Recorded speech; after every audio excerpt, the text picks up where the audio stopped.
हाँ शिवोहम। गुरुदेव को प्रणाम।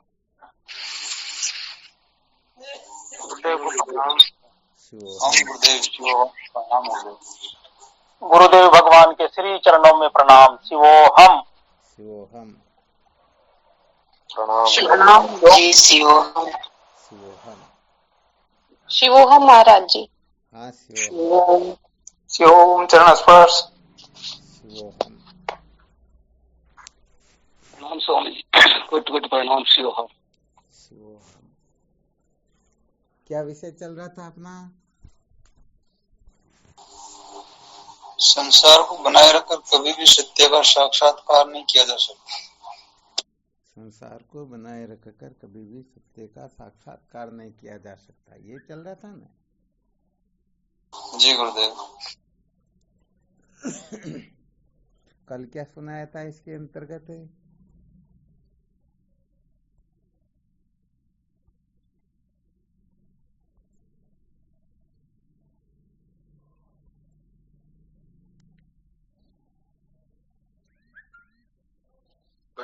कल गुरुदेव सुनाया था कि संसार है ही नहीं तो उसको क्या बनाएगा। संसार है ही नहीं तो क्या बनाए रखना है, इसको बनाए रखिए कैसे सत्य का साक्षात्कार हो सकता है। चलो बहुत अच्छी बात है।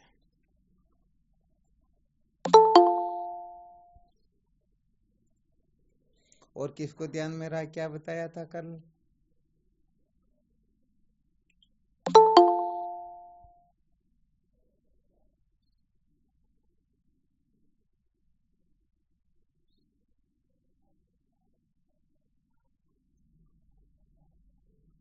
कोटि कोटि प्रणाम स्वामी जी चरणों में। हाँ शिवोहम।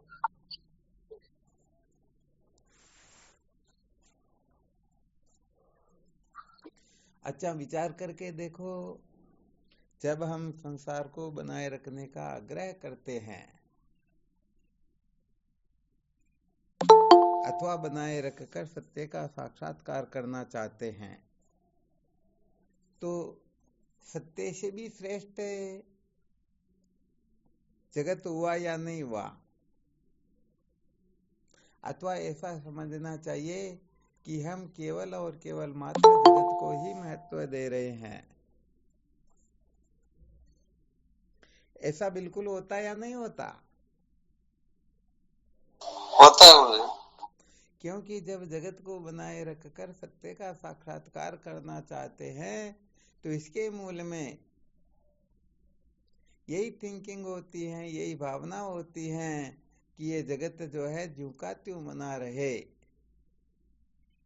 तो इसका मतलब सचमुच में ऐसा साधक सत्य का साक्षात्कार करना चाहता है अथवा केवल और केवल मात्र जगत को बनाए रखना चाहता है।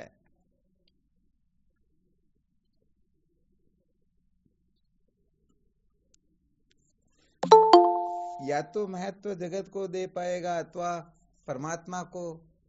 यदि जगत को महत्व देता है तो समझो जगदीश को महत्व नहीं दे रहा है, और जगदीश को महत्व दे रहा है तो जगत को नहीं दे पा रहा ना। नहीं दे पा रहा। हाँ, दो काम तो एक साथ हो नहीं सकते हैं। जैसे हम किसी वस्तु को भी देखना चाहे और आंख भी मन करना चाहे, ऐसा हो सकता है क्या? कभी नहीं हो सकता। कभी नहीं हो सकता है।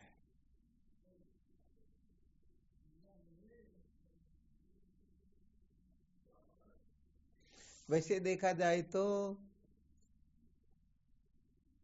हमारी जगत के प्रति जो है ये अपरोक्ष बुद्धि बैठी हुई है। अपरोक्ष बुद्धि से मतलब सत्यत्व, प्रियत्व, रमणीयत्व की जो बुद्धि है ये क्योंकि त्यों बैठी हुई होती हैं, और परमात्मा के बारे में जो भी होता है वो सारा का सारा परोक्ष रूप से ही होता है। अथवा ऐसा समझना चाहिए कि परमात्मा को सत्य, प्रिय आदि समझना ये हम कल्पना से करते हैं, और ये बिल्कुल पक्का समझना चाहिए कि जहां हमारी अपरोक्ष बुद्धि होगी उस ओर हमारी प्रवृत्ति स्वतः हो जाएगी, और जिस तरफ इस प्रकार का निश्चय नहीं होगा उस तरफ प्रवृत्ति स्वतः नहीं होगी। बड़ी मुश्किल से होगी, और होने के पश्चात भी पता नहीं कि हम आगे बढ़ पाए या नहीं।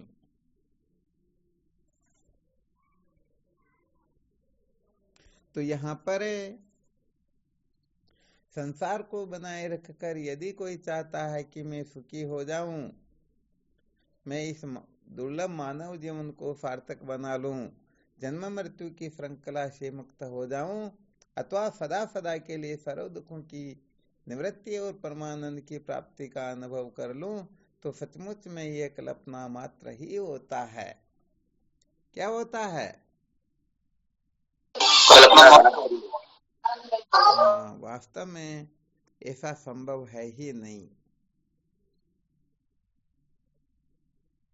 क्यों संभव नहीं है? क्या कारण है?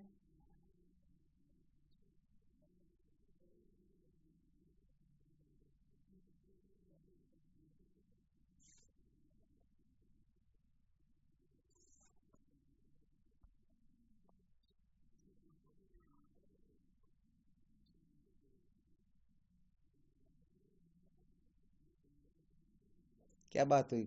कोई बोले ही नहीं।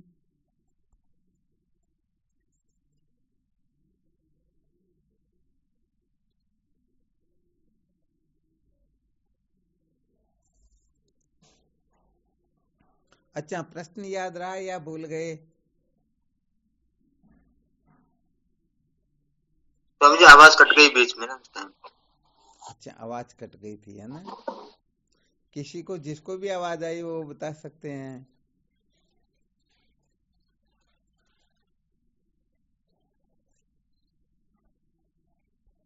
प्रश्न वापिस रिपीट करो गुरुदेव।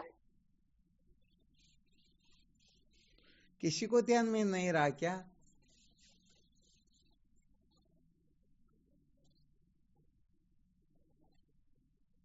अच्छा, इससे पहले क्या सुना रहे थे? चलो ये भी पता चल जाएगा ध्यान में रहा या नहीं रहा। आवाज बंद हुई, उससे पहले क्या सुना रहे थे?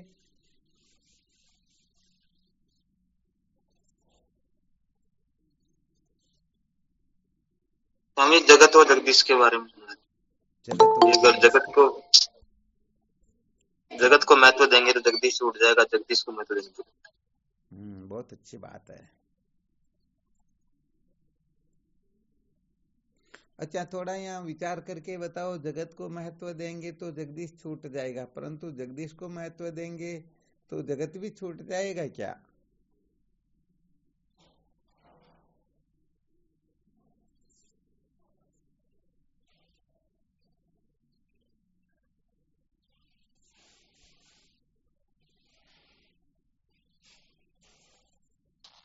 शिवम गुरुदेव। हाँ शिवोहम। जगदीश को मान्यता दे रहा, मगर तो जगत छूट नहीं रहा गुरुदेव।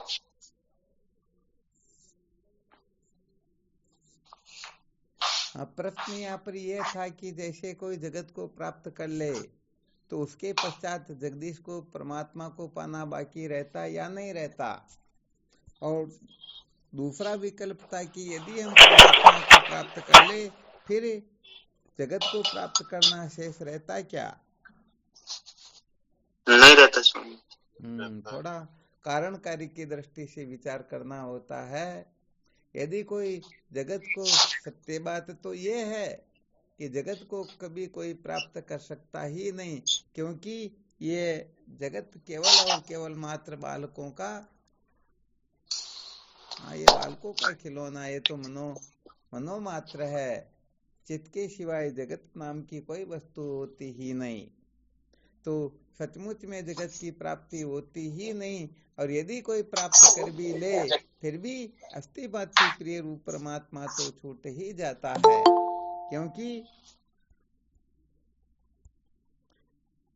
नाम रूप जो है, नाम रूपात्मक जगत जो है, इससे परमात्मा भिन्न ही होता है। अर्थात अस्थि भांति प्रिय नाम रूप से भिन्न होते हैं, परंतु ये नाम रूप अस्थि भांति प्रिय रूप परमात्मा से अलग होते ही नहीं। अर्थात जैसे कोई कारण को प्राप्त कर ले, कारण को जान ले तो कार्य शेष रहता ही नहीं, और यदि किसी कार्य को जान ले तो अभी तक वह कारण को जान ही नहीं पाया। और सचमुच में देखा जाए तो कार्य नाम की कोई वस्तु होती ही नहीं, केवल उनकी अन्यथा प्रतीति को ही हम कार्य कह देते हैं। प्रतीति को कार्य कह देते हैं। हाँ, दुकान पर जेवर को बेचने के लिए जाते हैं तो सुनार जो हैं पैसे देते हैं तो जेवर के देते हैं या सोने का? मूल्य किसका देते हैं? सोने का। हाँ बिल्कुल, सोने का ही तो, वो सोने की ही तो कीमत देंगे। जिसके लिए पहले वो दृष्टांत बताया था गणेश जी महाराज और उनकी वाहन चूहे वाला। तो सुनार को उस बेचने वाले ने कह दिया ना कि भाई तुम्हारा दिमाग खराब है या सही है, तुम 2 लाख रुपए तो गणेश जी के बता रहे हो और 4 लाख चूहे के बता रहे हो, ये गलत है। ऐसे कहो कि 4 लाख तो गणेश जी के और 2 लाख चूहे के। अब भाई उसमें तो चूहे में ज्यादा वजन था तो उसकी कीमत ज्यादा ही बताएंगे। वो 8 तोले का था, गणेश जी 4 तोले के ही थे, तो रेट यही होगी ना जी। अब वह कहता नहीं नहीं, तुम्हारा दिमाग काम नहीं करता, तुम समझते ही नहीं हो, तुम किसकी रेट बता रहे हो। भगवान की कीमत ज्यादा होती है और भगवान के वाहन की कीमत कम होनी चाहिए। तो सुनार ने क्या किया, हथौड़ा उठाया और उन दोनों को ही तोड़ दिया। न चुआरा न गणपति भगवान रहे, वो केवल मात्र सोना ही शेष रह गया। तो देखो, सोना जो होता है वह जेवर से भिन्न होता है, परंतु जेवर कभी सोने से भिन्न होते हैं? नहीं होते हैं। हाँ, इसलिए वैसे देखा जाए तो यदि कोई आत्म तत्व का साक्षात्कार कर ले, ठीक ठीक प्रकार से भगवत प्राप्ति कर ले, तो सचमुच में फिर कुछ शेष रहता ही नहीं। हाँ, ये ध्यान देना, थोड़ा ये सूक्ष्म विषय है। जी। अच्छा, कल किसी ने सुना क्या? जी। हाँ, जिनके अंतर्गत मलिन वासनाओं पर प्रकाश डाला गया कि चाहे कल्प कल्पांतर तक कोई कुछ भी क्यों न कर ले, परंतु लोक वासना की कभी भी पूर्ति हो सकती ही नहीं। जी। किस किसने सुना कल होली के उपलक्ष्य में जो वीडियो डाला था? सुना स्वामी जी। आपने सुना, चलो। और किसने सुना?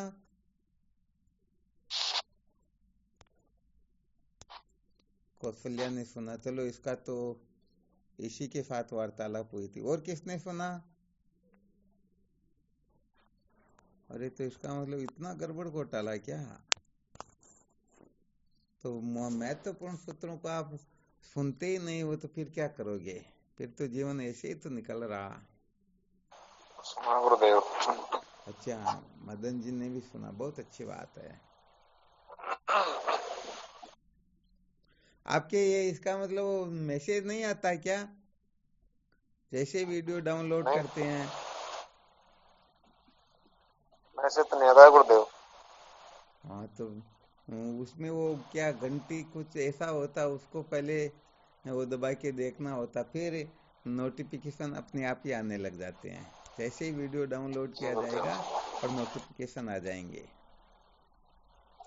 तो उसमें यह सिद्ध किया गया था कि कल्प कल्पांतर तक कोई कुछ भी क्यों न कर ले, परंतु लोक वासना की कभी भी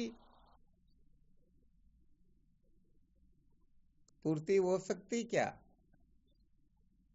ये लोक वासना जो है इसको प्राप्त कर सकते हैं? नहीं कर सकते। लोक वासना का मतलब चाहे हम कुछ भी क्यों न करें, परंतु संसार के प्राणी मात्र जो है वो अपनी स्तुति करने लगे, हमारी जय जयकार करने लगे, हमको बहुत अच्छा कहे, ऐसा हो सकता है क्या? नहीं हो सकता। चाहे कैसी भी क्रिया चेष्टा क्यों न करके देखा जाए, फिर भी संसार के लोग कुछ न कुछ कमी तो निकाल ही देंगे। एक पक्ष ठीक कहेगा तो दूसरा पक्ष उसकी निंदा कर ही देगा। तो यहाँ पर तो रामकृष्ण की भी निंदा हो जाती है, तो आप और हम कौन से खेत की मूली हैं? इसलिए लोक वासना को कोई सिद्ध करना चाहे तो संभव है क्या? नहीं है स्वामी जी से। हाँ, हो सकता आप में से पहले विचार करके देख लो। आज कुछ विचार चला था तो सोचा अभी थोड़ा संकेत कर देते हैं। एक उपाय ध्यान में आया कि यदि कोई लोक वासना चाहता भी हो तो उसकी पूर्ति का उपाय भी बता देते हैं।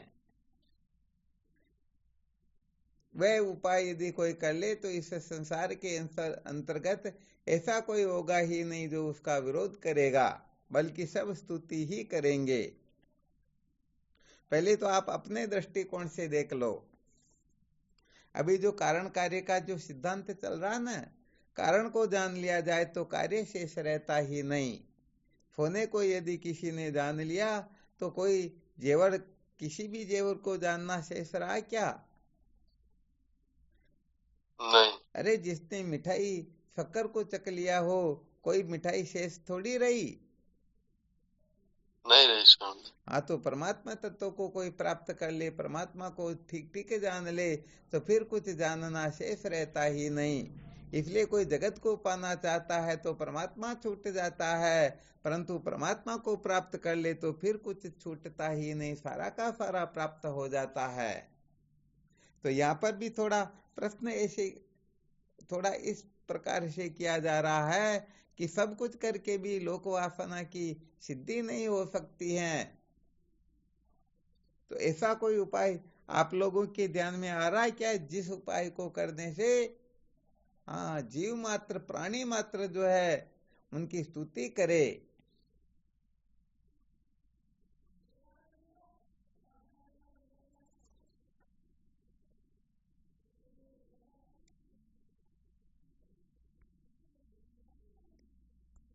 नहीं आया क्या?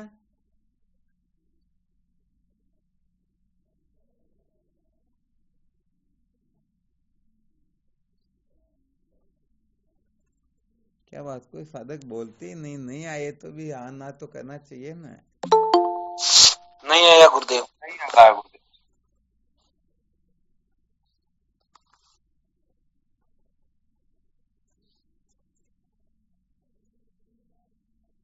नहीं आया ना?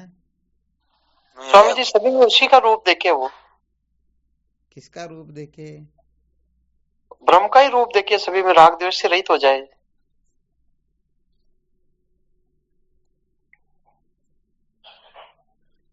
समझो जैसे कोई राग द्वेष से रहित हो गया, परंतु जो राग द्वेष करते हैं वो उनसे प्रसन्न थोड़े होंगे, वो उनकी स्तुति थोड़े करेंगे, उनकी जय जयकार थोड़े करेंगे। जैसे कोई कितना भी बड़ा उच्च कोटि का काम क्यों न करता हो, समझो जैसे कोई धर्म की मर्यादा में रह करके काम करता हो तो धर्म की मर्यादा में रहने वाले सब उनकी स्तुति करेंगे, परंतु जो अधर्म को महत्व दे करके पागल हो रहे हैं वह उनकी स्तुति करेंगे क्या? नहीं करेंगे। उनकी तो दुकान बंद हो जाएगी ना, तो फिर वो उनकी स्तुति कैसे करेंगे? उनकी तो निंदा करेंगे वो तो।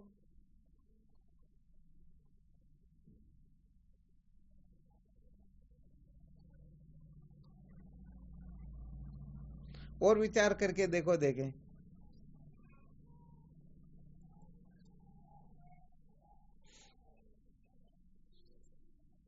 हाँ, ऐसा फॉर्मूला, क्योंकि अपनी बुद्धि कितनी समर्थ होती है किसी विषय में ठीक प्रकार से सोचने में, निर्णय में लेने में।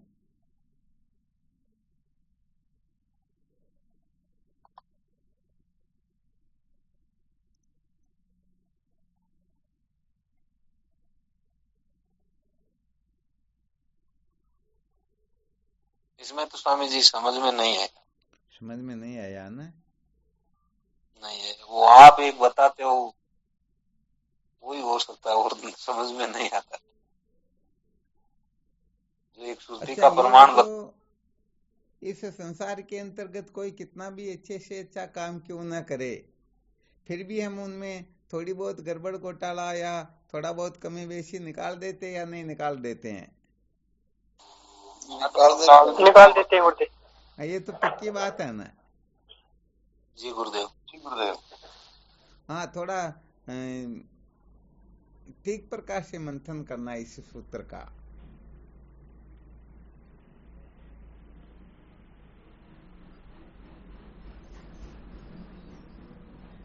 इस सृष्टि में कैसा भी जीव क्यों न हो, वह कुछ भी क्यों नहीं करता हो, फिर भी हम उसमें थोड़ी बहुत कुछ न कुछ कमी तो निकाल ही देते हैं। परंतु ये बताओ, यदि हम कुछ भी करें और उसमें चाहे कितनी भी कमी हो और पूरा संसार उसमें कमी निकाले, परंतु हम उसमें कमी देखेंगे क्या? नहीं देखेंगे गुरुदेव। हाँ, थोड़ा अच्छी तरह से ध्यान देना इस रहस्य पर। नहीं देखेंगे न? नहीं देखेंगे गुरुदेव। हाँ, चाहे कितना भी गलत क्यों न हो, फिर भी हम देखेंगे भाई ये समझते नहीं, वरना मैंने तो बहुत अच्छा काम किया है। बिल्कुल। ये होता या नहीं होता? खास यही हुआ है स्वामी जी। यही होती है न? तो जी अच्छा, गुरुदेव, जैसे यही समझो आप जैसा सोचते वैसा मैं भी सोचता हूँ या नहीं सोचता हूँ?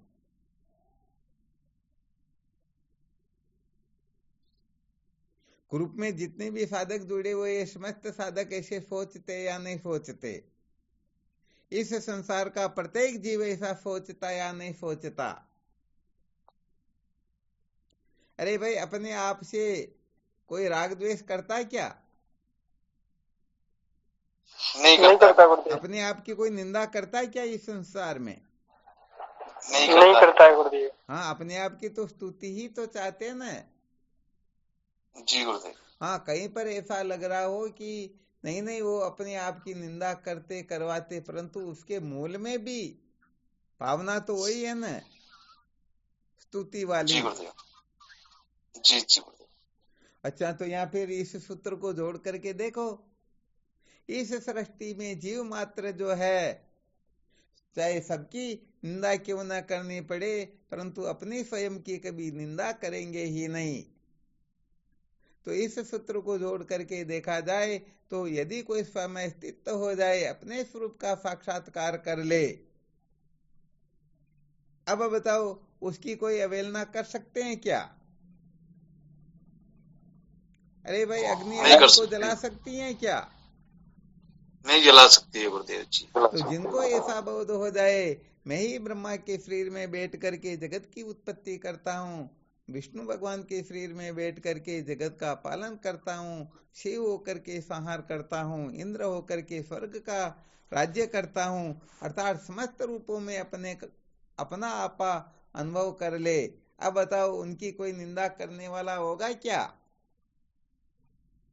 नहीं होगा गुरुदेव। अरे भाई, सत्य बात कहें तो इस संसार के अंतर्गत बहुत चोर चोरी करते हैं, परंतु उनको चोरी करना आता ही नहीं।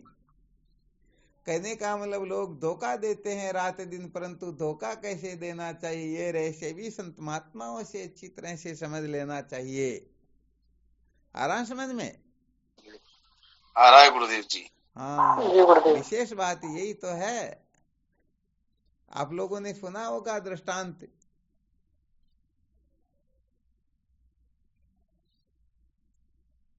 उस चोर का चोरी करने के लिए कहां पर भेज दिया? भगवान कृष्ण का स्वरूप बता दिया और कहा कि वृंदावन में जाओ, वहां कहीं पर भी मिल सकते हैं, तुमको उसे ही लूटना, उनके सिवाय किसी को लूटना ही नहीं।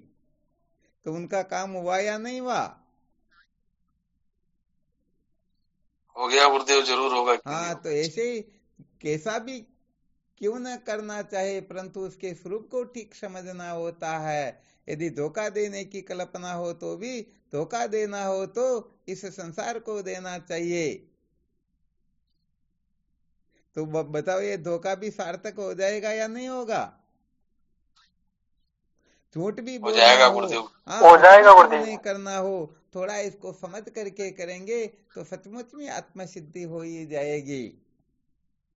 तो यहाँ संकेत इतना ही करना चाहते थे कि यदि कोई स्वयं स्थित हो जाए, आत्म तत्व का महत्व समझ ले, अपने को आत्मा के अतिरिक्त जितना भी नाम रूपात्मक प्रपंच है सबको कचरा समझ करके सबके अधिष्ठान स्वरूप अपने आत्म तत्व में जो स्थित हो जाए, तो सचमुच में ये संसार तो क्या, अनंत कोटि ब्रह्मांड में ऐसा एक व्यक्ति भी नहीं होगा जो उसकी निंदा कर सके। तो यदि कोई लोक वासना को पुष्ट करना चाहता हो, लोक वासना की पूर्ति चाहता हो, तो उसे सचमुच में केवल और केवल मात्र आत्मा तत्व का ही साक्षात्कार करना होगा। क्योंकि आत्मा तत्व का साक्षात्कार जिनको हो गया तो उनकी दृष्टि में सब आत्मा ही आत्मा है, उनके सिवाय कोई दूसरी वस्तु है ही नहीं। इसीलिए तो श्रुति माता ने संकेत किया, ब्रह्मतम परादात यो नेत्रात्मनो ब्रह्म वेद। यदि ब्राह्मण को हम आत्मा से भिन्न समझेंगे तो ब्राह्मण उसको प्राप्त कर देगा, क्षत्रिय उसको प्राप्त कर देते हैं जो क्षत्रिय को भिन्न समझते हैं, वैश्य उसको प्राप्त कर देते हैं जो वैश्य को अपने से भिन्न समझते हैं, शूद्र उनको प्राप्त कर देते हैं जो शूद्र को अपने से भिन्न समझ देते हैं, वेद उनको प्राप्त कर देते हैं जो वेद को अपने से भिन्न समझते हैं, देवता उनको प्राप्त कर देते हैं जो देवता को आत्मा से भिन्न समझते हैं। बताओ, यदि सबको आत्मस्वरूप निश्चय कर ले तो फिर किसी भी प्रकार का संशय विपर्य रहेगा क्या? नहीं रहेगा। हाँ, यहाँ 1% भी रहने वाला है ही नहीं। क्यों? क्योंकि अग्नि को कभी जलाती ही नहीं, अपनी कोई निंदा करता ही नहीं। तो समस्त शरीरों में भगवान कृष्ण ने 13वें अध्याय में बताया ना, यथार्थ देखने वाला कौन होता है। तो समस्त शरीरों में जो अपने स्वरूप का अनुभव कर लेता है तो उसकी सर्वत्र स्तुति ही होती है, उसकी निंदा करने की किसी में सामर्थ्य होती ही नहीं। इसलिए समस्त शरीरों में जो एक आत्म तत्व अस्ति भांति प्रिय रूप से जगमगा रहा है, उस तत्व को जानने वत जो जान लेता है तो सारा का सारा अनादिकाल का जो विद्याकृत बंधन होता है वो सदा सदा के लिए निवृत्त हो जाता है, फिर कुछ शेष रहता ही नहीं। तो बताओ, आत्म तत्व की जिज्ञासा, आत्म तत्व का साक्षात्कार, इसे श्रेष्ठ कुछ हो सकता है क्या? नहीं हो सकता। हाँ, क्योंकि यही अंतिम क्लास होती है। आत्म तत्व को जानने के पश्चात कुछ भी जानना शेष रहता ही नहीं, क्योंकि आत्मा के सिवाय कोई दूसरी वस्तु होती ही नहीं है। अरे, रस्सी को जानने के पश्चात सर्प, माला, दरार, किसी को जानना शेष रहेगा क्या? नहीं रहेगा। नहीं रहेगा। वास्तव में न वहां पर सर्प है, न माला है, न दरार है, न जलधारा है, न रेत की लकीर है, न डंडा है, ऐसा वैसा वहां पर कुछ है ही नहीं। केवल और केवल मात्र डंडा ही है, लकड़ी को छोड़ करके वहां कुछ है ही नहीं। रस्सी को छोड़ करके ये डंडा वगैरह कुछ है ही नहीं। विचार करके देखो, अधिष्ठान के ज्ञान के पश्चात कुछ भी कर्तव्य, त्यक्तव्य, प्राप्तव्य, भोक्तव्य शेष रहता है क्या? नहीं रहता। नहीं रहता। वैसे इसीलिए कहा जाता है कि जगत को बनाए रख कर कोई सत्य का साक्षात्कार करना चाहे तो कभी कर सकेगा ही नहीं, और सत्य का साक्षात्कार हो गया तो कोई कर्तव्य शेष रहता ही नहीं।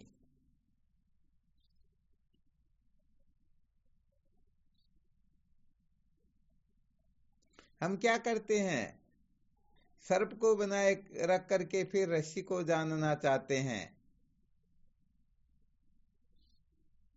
जान पाएंगे क्या? नहीं जान पाएंगे। रस्सी को जानने के पश्चात तो सर्प का अत्यंता भाव निश्चय हो जाता है। जैसे बंध्या का पुत्र नहीं होता है, जैसे आकाश के पुष्प नहीं होते हैं, जैसे खरगोश के सिंह नहीं होते हैं, वैसे ही ये जगत तो होता ही नहीं, केवल और केवल मात्र कल्पना का नाम जगत होता है। मानी मानी बंधन में आयो, कल्पना करके हम बंधे हुए हैं। सचमुच में ऐसी कोई वस्तु है ही नहीं जो अपने को बांध सके। हम तो कल्पना करके बंधे हुए हैं ना, या किसी ने सचमुच में बांध रखा? कल्पना से बने करके बंधे हुए हैं। अच्छी तरह से इस रहस्य को समझ लेना चाहिए।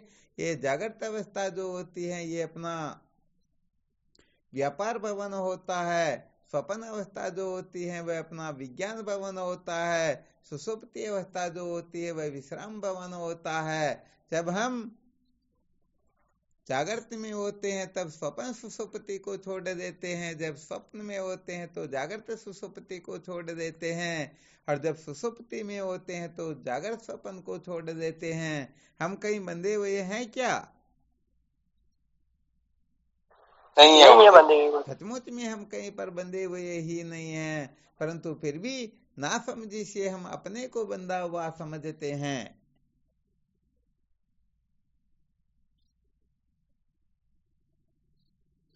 तो ये कल्पना ही तो समस्त दुखों का मूल कारण है। तो जागृत स्वप्न सुषुप्ति ये तीनों आने जाने वाले हैं, ये तीनों ही दृश्य हैं, इनका अभाव होता रहता है, परंतु अपना कभी अभाव नहीं होता है। हम जागृत में भी होते हैं, स्वप्न में भी होते हैं, सुषुप्ति में भी होते हैं। इन तीनों के विद्यमान रहते हुए भी और तीनों के अभाव होते हुए भी हम ज्यों के त्यों हैं। सत्य बात यह है कि जो वस्तु सदा सर्वदा होती है हम उसका महत्व नहीं समझते हैं, और जो बनने बिगड़ने वाली होती हैं उनके पीछे हम पागल हुए रहते हैं। है ना गड़बड़ घोटाला? बिल्कुल गड़बड़ है गुरुदेव, 100%। हाँ, 100% गड़बड़ घोटाला निश्चित रूप से है। इसलिए सत्य बात कहें तो हम अपना महत्व नहीं समझते हैं, और जो वस्तु है ही नहीं, न श्रुति से सिद्ध होती है, न युक्ति से सिद्ध होती है, न अनुभव से सिद्ध होती है, वो फिर विद्यमान वस्तु के पीछे पागल होकर के हम अपना आनंद खो देते हैं, अपनी वास्तविकता को खो देते हैं। हम सचमुच में बंध जाते हैं, सचमुच में दुखी हो जाते हैं, सचमुच में कुछ न कुछ गड़बड़ घोटाला कर ही देते हैं। तो यहाँ पर विशेष बात यही है कि सत्य को जाने बिना कभी भी दुखों का अंत होता ही नहीं, और ये जो कुछ भी इदम रूप से प्रतीत होता है ये सारा का सारा दृश्य मात्र होता है, दृश्य मिथ्या होता है, नृत्य होता है, विकारी होता है, इसकी सत्ता वास्तव में होती ही नहीं। ये तो आत्मसत्ता से सत्तावान प्रतीत होता है। जैसे रस्सी की सत्ता से सर्प की प्रतीति होती है, ऐसे ही आत्म तत्व को न जानने से सारा का सारा जगत अनुवायी प्रतीत होता है। और यदि ठीक ठीक आत्म तत्व का बोध हो जाए तो वह सदा सदा के लिए कृतार्थ हो जाता है, सदा सदा के लिए निहाल हो जाता है।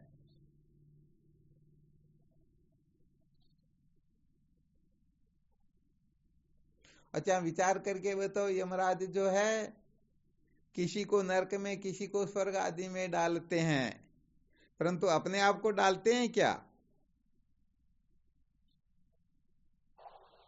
नहीं डालते हैं गुरुदेव, नहीं डालते न। अब यदि अपने को बोध हो जाए कि यमराज की जो आत्मा है वही मेरी आत्मा है, अब नरक स्वर्ग किसी का भय रहेगा क्या? नहीं रहेगा गुरुदेव। अरे जो महाकाल है, महाकाल की आत्मा ही मेरी आत्मा, जो महाकाल है वही मैं हूं, तो कोई अपने आप को दुखी कर सकता है क्या?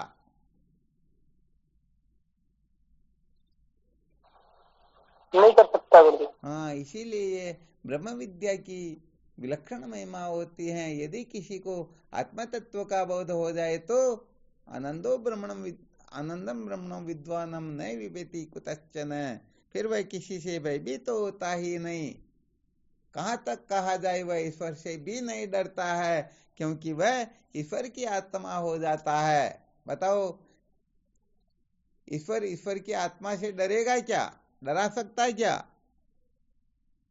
नहीं डरा सकता गुरुदेव। जब ईश्वर की ही सामर्थ्य नहीं है तो फिर ये काल महाकाल या ये बाकी जो छोटे मोटे हैं इनका तो औचित्य ही क्या है कि आत्म तत्व का कुछ इधर उधर कर दे। कर सकते हैं क्या? नहीं कर सकते हैं गुरुदेव। तो बस ये ब्रह्म विद्या जो है, इस सृष्टि की उत्पत्ति से पहले क्या था और सबका नाश होने के पश्चात क्या रहता है, उसमें स्थिति करवा देते हैं। जब इस आत्मा तत्व में स्थिति हो जाती है तो जन्म से पहले मृत्यु से पश्चात जो होता है वह हो जाते हैं। तो जन्म मृत्यु से क्या बाधा पहुंचाएगी, क्या व्यथित करेगी, इधर उधर कुछ कर सकती है क्या? नहीं कर सकती है गुरुदेव। हाँ, कभी भी नहीं कर सकती हैं।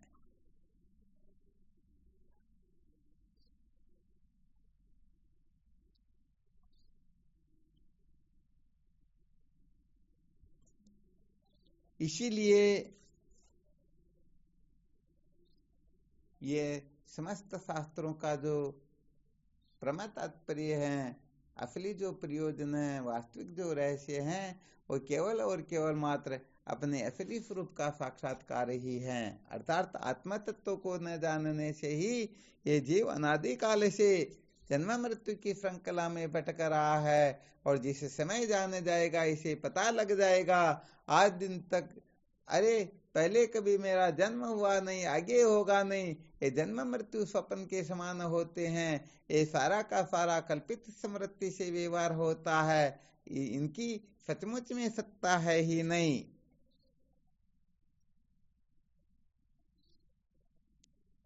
तो यहाँ पर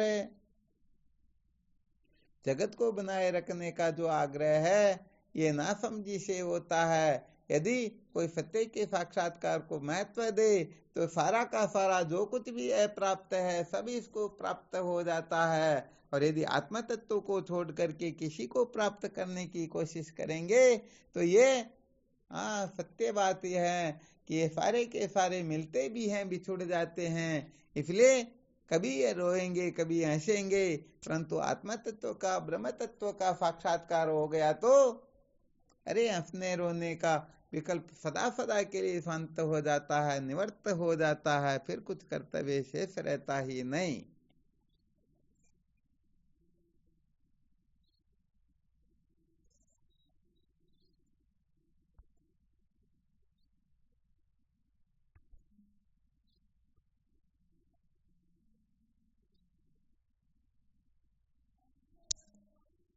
बिल्कुल क्लियर ना?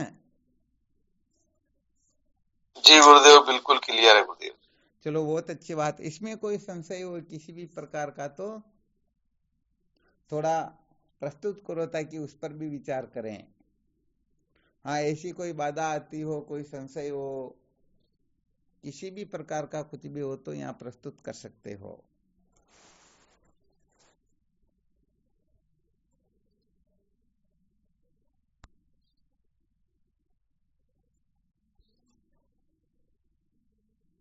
प्रणाम गुरुदेव भगवान आपका। हाँ शिवोहम।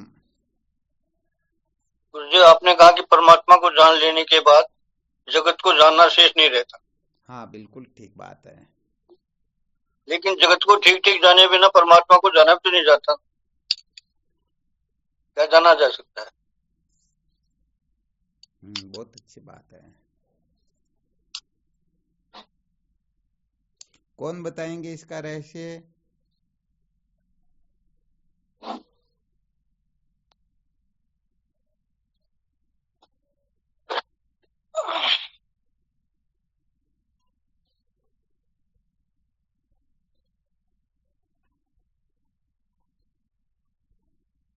अरे क्या बात है,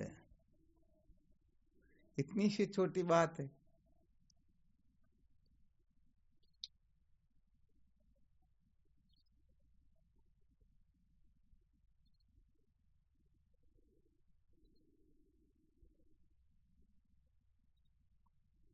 गजब करते भाई। देखिए, जगत को तो कल्पित ही जानना, बस और क्या जानना। मोहनानंद जी ने क्या मन की प्रश्न किया था?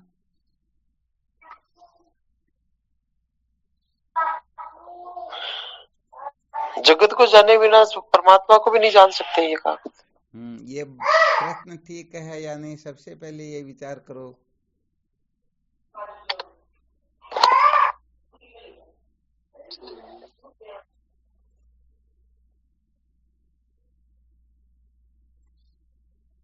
चलो ठीक, जगत को जानने की आवश्यकता होगी, किस प्रकार से जानने की आवश्यकता होगी?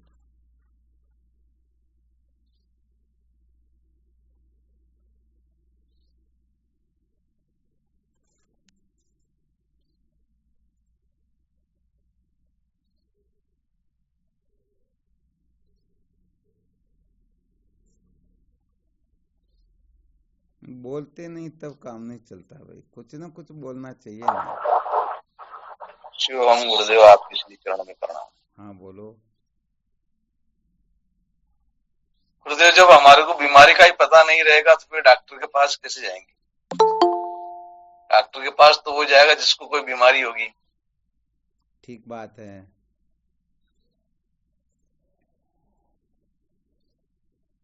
इस दृष्टिकोण से देखा जाए तो आपका प्रश्न तो ठीक ही है गुरुदेव। वैसे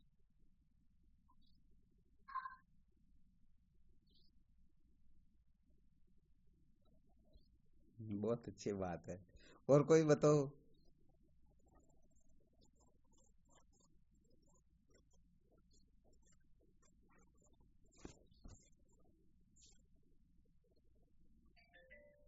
अरे भाई, जब तक तत्व की जिज्ञासा जागृत नहीं होती है तब तक ये जगत को जानने की चेष्टाएं हुआ करती हैं, और जब तत्व जिज्ञासा जागृत हो जाती है तब जगत अनित्य आदि हैं इस प्रकार का निश्चय होता या नहीं होता है?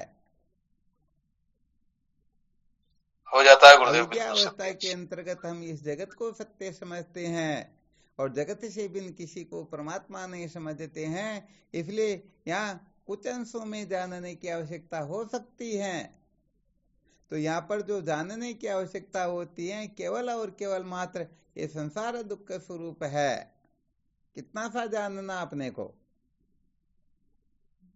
जी गुरुदेव, जय हो आप। होता क्या है कि अनादिकाल से हम इस नाम रूपात्मक प्रपंच को ही परमात्मा समझ करके इसी के पीछे पागल हो रहे हैं। इसलिए कम से कम हम यहाँ से ऊपर उठे, यहाँ से विरक्त हो, ब्रह्म विचार की ओर हमारी प्रवृत्ति हो, ब्रह्म विचार सहज में कर सके, इतना सा हमें जगत को जानने की आवश्यकता होती है। वरना जगत तो वास्तव में होता ही नहीं, जानेंगे तो क्या जान लेंगे? जी गुरुदेव, जय हो आप। जगत को जानने का मतलब तो होता है मृग तृष्णा के जल का पता लगाना। वास्तव में मृग तृष्णा का जल होता है क्या? नहीं होता है तो गुरुदेव। यहाँ पर मोहनानंद जी महाराज का इतना ही संकेत समझना चाहिए कि इस जगत को कैसे जानना। हम इसको आनंद रूप जान रहे, इसलिए इससे भिन्न किसी वस्तु को प्राप्त करने की चेष्टा ही नहीं करते।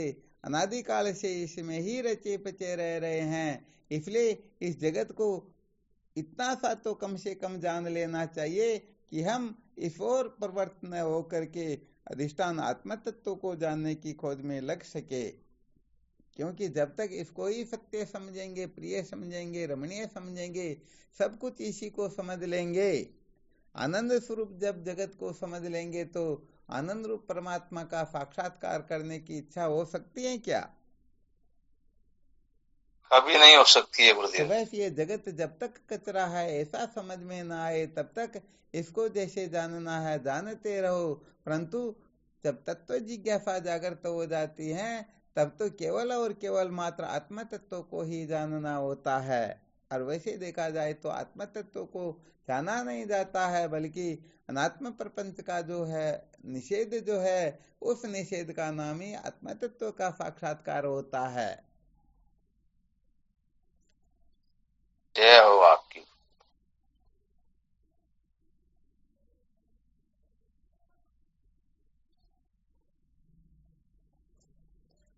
अच्छा, वैसे होता क्या है कि परमात्मा को तो हमने कभी जाना नहीं है, परंतु जगत को तो हम जानते हैं ना। ये मेरे पिता है, ये पुत्र है, ये भाई है, ये मेरी पत्नी है, ये माँ है, ये बहन है, ये बेटी है, ऐसे अनेक प्रकार का ये जो जगत है हम इसको अच्छी तरह से जानते या नहीं जानते हैं? जानते हैं गुरुदेव, बिल्कुल जानते हैं ना? जानते हैं गुरुदेव। हाँ, यहाँ पर जी इतना ही जी जानना गुरुदेव। है कि हम इनको जो मैं मेरा समझ रहे हैं, वास्तव में ये मैं नहीं, मेरा नहीं, सत्य नहीं। तो इतना तो अपने को कम से कम जानना ही होगा। इतना जी यदि हम गुरुदेव, जान बिल्कुल। लेंगे तो संसार को बनाए रखने का जो आग्रह है वो सचमुच में निवृत्त हो जाएगा। और जिनका ये आग्रह निवृत्त हुआ है, सचमुच में ऐसे साधक इस सत्य का साक्षात्कार करने में सक्षम होते हैं, वे सचमुच में सत्य का साक्षात्कार कर पाते।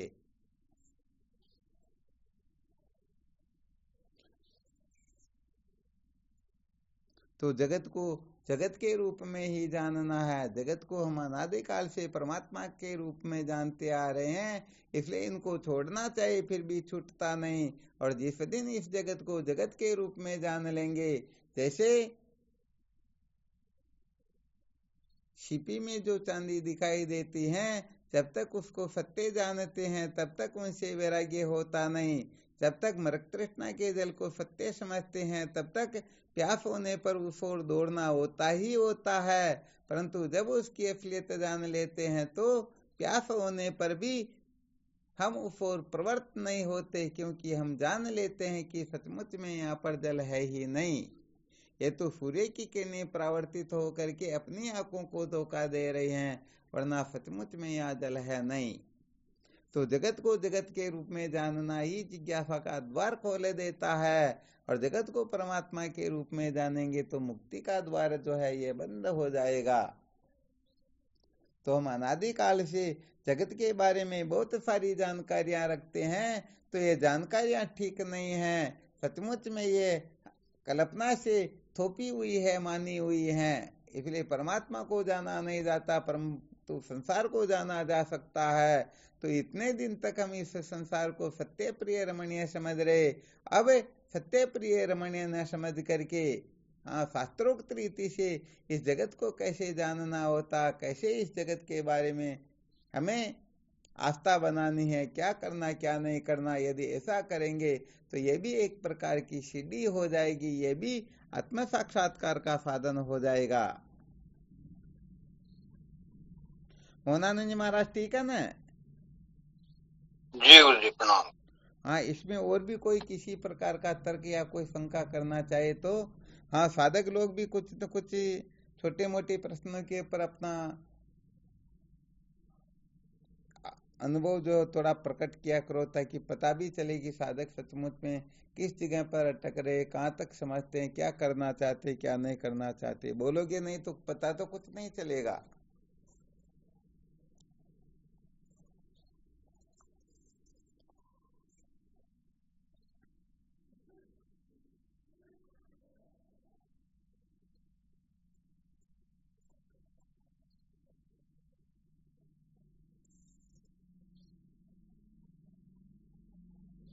तो अपने को केवल इतना ही जानना है कि जगत को जानने से परम पुरुषार्थ की प्राप्ति नहीं होती है, हम कभी भी कृतार्थ नहीं हो सकते हैं, जीवन धन्य कभी हो सकता ही नहीं। इसलिए इस जगत को जानने का, जो जगत के प्रति जानने का जितना भी आग्रह, वो समस्त आग्रहों का त्याग कर देना, ये जगत को जानना होता है।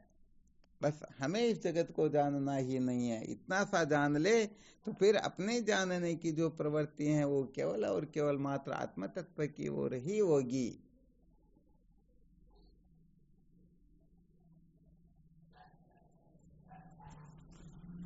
संसार के लोग जगत को क्या समझते हैं? सत्य समझते हैं गुरुदेव। हाँ, संसार के लोग इस जगत को सत्य समझते हैं, और जो साधक होते हैं वो क्या समझते हैं संसार को? मिथ्या समझते हैं गुरुदेव। मिथ्या समझते हैं। किसने कहा? साधक जगत को मिथ्या नहीं समझते हैं, साधक जो है जगत को ऐसार समझते हैं। अच्छा, जिज्ञासु जो होते हैं वो जगत को क्या समझते हैं? मिथ्या समझते हैं गुरुदेव। नहीं, फिर गड़बड़ घोटाला करे। जिज्ञासु मिथ्या कहाँ से समझ लेंगे? मिथ्या समझ लिया तो जीवन ही सार्थक हो गया ना, उनको फिर ब्रह्म विचार करने की आवश्यकता कहाँ पर है? अभी तो जिज्ञासु हुए, अभी वेदांत विचार की ओर अब प्रवृत्त होंगे वो तो। इस पर तो पहले खूब मंथन किया जा चुका है। अरे जिज्ञासु इसको नित्य आदि समझते हैं, असत जड़ दुख द्वैत रूप समझते हैं। जब ये जगत असत जड़ दुख द्वैत रूप है तो सच्चिदानंद अद्वैत रूप कौन है, उसको जानने की वो जिज्ञासा करेंगे। तो जिज्ञासु जो है नित्य आदि समझते हैं, और जो ज्ञानी जो होते हैं, तत्ववेता जो महात्मा होते हैं, वह इस जगत को मिथ्या समझते हैं। और जो जीवन मुक्त महात्मा होते हैं वह इस जगत को बंध्या पुत्र के समान समझते हैं। ध्यान देना अच्छी तरह से, जगत को मिथ्या समझने से भी जगत को बंध्या पुत्र समझना ये और ऊंची कक्षा होती हैं। ऐसा समझना चाहिए जो चतुर्थ भूमिका में आरूढ़ होता है वह जगत को मिथ्या समझता है, और जो पंचम भूमिका में आरूढ़ होते हैं ऐसे महापुरुष जगत को बंध्या पुत्र के समान समझते हैं, अर्थात जगत को असत्य समझते हैं। तो कोई जगत को सत्य समझते हैं, कोई जगत को असत्य समझते हैं, कोई जगत को मिथ्या समझते हैं। तो जगत को असत्य समझना ये बहुत ऊंची कक्षा होती है। ये जगत को मिथ्या समझना तो उत्तम जिज्ञासु और जिसको हम मंद बोधवान भी कहते हैं, जिसको ज्ञानी भी कह सकते हैं, ऐसे ज्ञानी जगत को मिथ्या समझ सकते हैं। परंतु मिथ्या समझना भी 2 नंबर की बात होती है, इससे ऊंची कक्षा होती है बंध्या पुत्र के समान असत्य समझना। हाँ, कभी विषय चलेगा तब इस पर मंथन करेंगे, विचार करेंगे कि इससे भी ऊंची कक्षा ये कैसे होती है। जय हो गुरुदेव आप। तो संसारी पामर पुरुष जो है जगत को सत्य समझते हैं, धर्म उपासना योग आदि में लगे हुए जो हैं वो जगत को असार समझते हैं, जिज्ञासु अनित्य समझते हैं, ज्ञानी इसे मिथ्या समझते हैं, और जीवन मुक्त महात्मा इसको असत्य समझते हैं, बंध्या पुत्र के समान समझते हैं। अब अपने को देख लेना, हमारी स्थिति किस जगह पर है। हम संसार को सत्य समझ रहे हैं अथवा असार समझ रहे हैं, अनित्य समझ रहे हैं, मिथ्या समझ रहे हैं। हाँ, थोड़ा मंथन करके देख लिया करो कभी कभी। संसार का मतलब क्या होता है?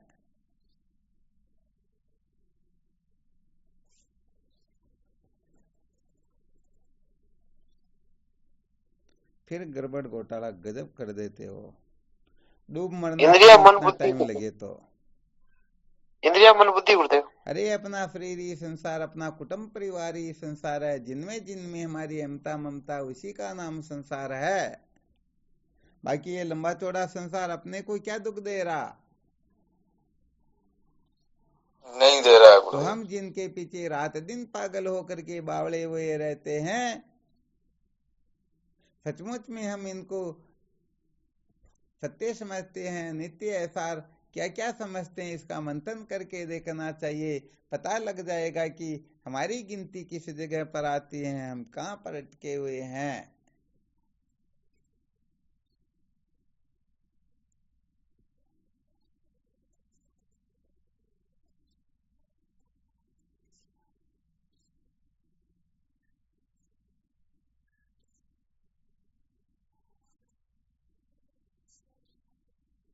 यहाँ पर साधकों को खूब मंथन करना होता है सचमुच में।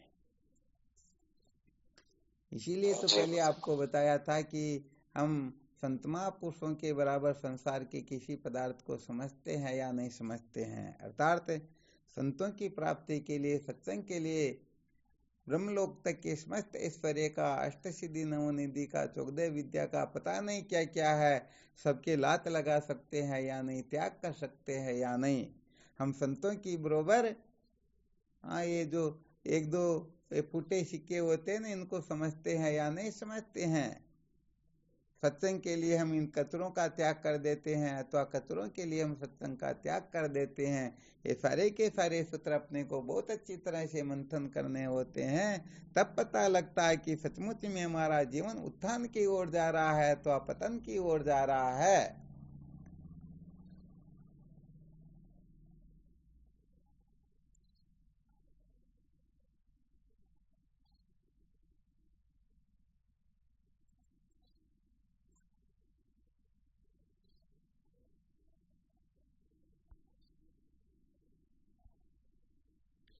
कुल मिलाकर के अपने को सचमुच में सच्चा साधक बनना है, सचमुच में जीवन को सार्थक करना है। हाँ, ये हमारे महापुरुषों ने जो बड़े बड़े कष्ट दुख संकट प्राप्त करके हमारे लिए जो शास्त्रों की आदि की व्यवस्था करके गए, ऐसे ही उनका जीवन व्यर्थ नहीं जाना चाहिए। हाँ, ये सदा अपने को ध्यान रखना चाहिए। महापुरुषों की हमारे ऊपर कितनी कृपा है, यदि मंथन करें तो सचमुच में ये जगत क्या है उसके सामने। फिर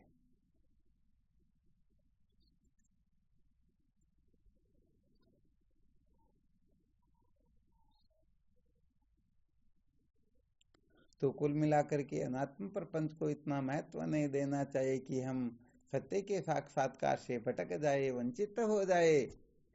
हाँ ठीक है, जूते चप्पल को इतना ही महत्व देना चाहिए जितना आवश्यक है। ऐसा थोड़े जो उनको सिर पर रख करके चलेंगे। सिर पर रखते हैं क्या? नहीं रखते हैं ना। हाँ, तो सच्ची बात है, ये संसार भी इसी प्रकार का होता है। इस संसार को संसार की औकात में ही रखना होता है। ज्यादा सिर पर बिठाएंगे तो सचमुच में सत्य के साक्षात्कार से वंचित रह जाएंगे। इसलिए जिसको जितना महत्व देना होता है उससे अधिक महत्व देंगे तो रोने पछताने के सिवाय अंत में कुछ भी मिलने वाला है ही नहीं। यही तो केवल उपनिषद का मंत्र संकेत करता है, न कर्मणा न प्रजया न धनेन त्यागेन के मृतत्व मानसु। इनके द्वारा सत्य का साक्षात्कार नहीं होता है, इनसे बंधन की मुक्ति, बंधन से छुटकारा प्राप्त नहीं होता है। इस बात को बहुत अच्छी तरह से समझना चाहिए, क्योंकि समय निकलने के पश्चात रोने पछताने के सिवाय कुछ भी मिलने वाला है ही नहीं। इस संसार के अंतर्गत जो कुछ भी है सब जगह पर धोखा ही धोखा है। इस धोखे से जो सावधान हो जाता है वही सचमुच में जिज्ञासु होता है, वही साधक होता है, वही अमृतत्व को प्राप्त कर सकता है। और जो धोखे में निश्चिंत होकर के पागल हो रहे हैं, सच्ची बात यह है कि वो इस जीवन को व्यर्थ बर्बाद कर देंगे और सदा सदा के लिए जन्म मृत्यु की श्रृंखला में भटक ही जाएंगे। इसलिए जगत को इतना महत्व नहीं देना, शरीर संसार को इतना महत्व नहीं देना है कि इसके महत्व देने में अपनी सत्यता का ही लोप हो जाए, हम अपनी सत्यता से ही वंचित रह जाएं। तो कुल मिलाकर के सत्य को जाने बिना कभी भी दुखों का अंत होता ही नहीं। और ये सारा का सारा नाम रूपात्मक प्रपंच जो है ये स्वप्न के समान है, वास्तव में ये है ही नहीं। हमें इसको महत्व देते हैं, तो जो वस्तु है ही नहीं उसके लिए क्या ज्यादा पागलपना प्रकट करना। अरे जो है सब सारा का सारा स्वप्न के समान होता है। इसलिए केवल और केवल मात्र श्रुति माता ने ये संकेत कर दिया, तमेवेकम जानत आत्मानम अन्यवाचु विमुच्यता मत। ऐसे तू केवल और केवल मात्र उस एक आत्म तत्व को ही जानो, क्योंकि आत्म तत्व को जान करके ही हम मृत्यु का अतिक्रमण कर सकते हैं, समस्त दुखों से छुटकारा प्राप्त कर सकते हैं। अरे मृत्यु तो क्या, काल तो क्या, महाकाल को भी क्या कर सकते हैं। हाँ, चैलेंज करो, चाहे कुछ भी करो, सब कुछ कर सकते हैं, इन पर विजय प्राप्त कर सकते हैं। और जो आत्म तत्व के साक्षात्कार से वंचित रह जाते हैं बस उनको मृत्यु मारती रहती हैं। वो बेचारे अरे प्रत्येक जन्म नहीं, वो तो क्षण क्षण में जन्मते और मरते रहते हैं। दिन में हजारों बार शोक स्थान सहस्राणी भय स्थान स्थानी च दिवसे दिवसे मूढ़म अविसंति न पंडितम। महाभारत में यह संकेत किया गया। क्या किया गया? जिनको आत्म तत्व का बोध नहीं होता है, वो कहने का मतलब शोक स्थान सहस्राणी, वो हजारों जगह पर दुखी होंगे, हजारों जगह पर रोएंगे, हजारों जगह पर पता नहीं क्या क्या करेंगे। और ऐसे ही वो जन्मे, अर्थात रोते हुए जन्मते और रोते हुए ही, हाँ ये बिल्कुल पक्का है। ये आत्म तत्व का जो बोध है, ये ब्रह्म विद्या जो प्राप्त कर लेते हैं वे ही निशंक होते हैं। बाकी तो ये ज्ञान जिसने पा लिया उसने सब कुछ पा लिया, जिसने न पाया ज्ञान उसने जन्म लेकर क्या किया। माता पिता को कष्ट देना, कष्ट पाया आप भी, जिससे मिला उसको रुलाया, मुड रोया आप भी। तो वही ज्ञान से ही जीव निर्भय होता है, अर्थात स्वप्न से जगे बिना स्वप्न के दुखों का अंत होता ही नहीं। ऐसे ही जब तक परमात्मा तत्व को कोई जान नहीं लेता है तब तक दुखों से छुटकारा प्राप्त होता ही नहीं। इसे कहने का मतलब स्वर्ण अक्षरों में लिख लेना चाहिए और स्वप्न में भी संशय नहीं करना चाहिए। यही जीवन का सार है।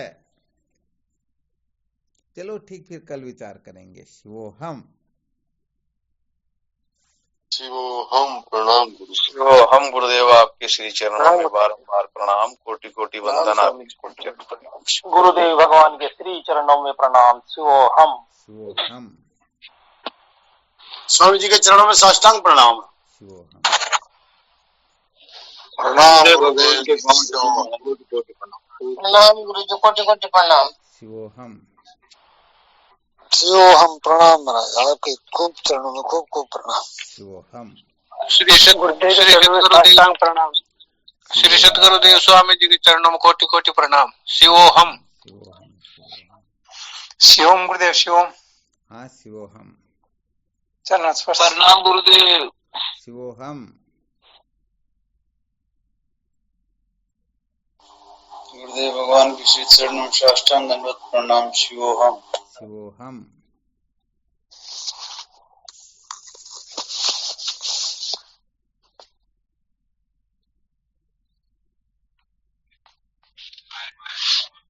प्रणाम स्वामी जी, आपके चरणों में कोटि कोटि प्रणाम। हाँ, शिवोहम। शिवोहम महाराज जी, प्रणाम। शिवोहम। प्रणाम गुरुदेव, आपके श्री चरणों में बारंबार। शिवोहम। जय हो, जय हो आपकी।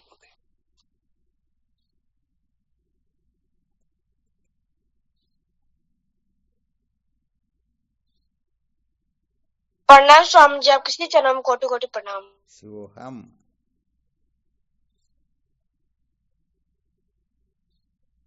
प्रणाम स्वामी जी। शिव हाँ, शिवोहम। शिव शिव।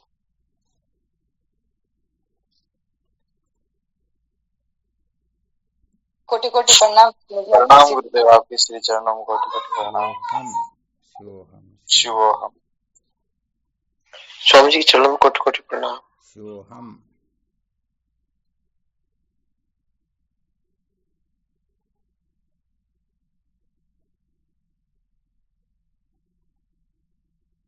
ठीक, शिवोहम।